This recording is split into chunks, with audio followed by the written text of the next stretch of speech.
好，接下来向大家介绍一下电冰箱的使用方法。在每个宿舍呢，学校给大家配备这样的一个双门的冰箱。首先，大家要做到的是分清哪个是冷藏，哪个是冷冻。好，我们以这个冰箱为例，大家看，我们把它打开的话，这个上层呢就是一个冷冻室，它是没有灯的，记住。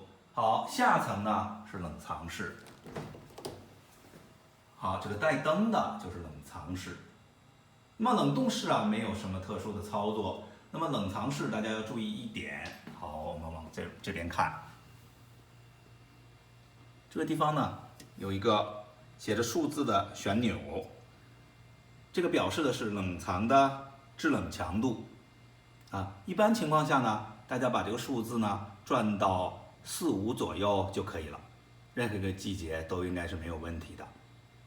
但是不要把它关掉。你比如说，我们旋到这里的话，写了一个切字，这个时候呢，大家可能注意到了，这个冷藏室就不工作了。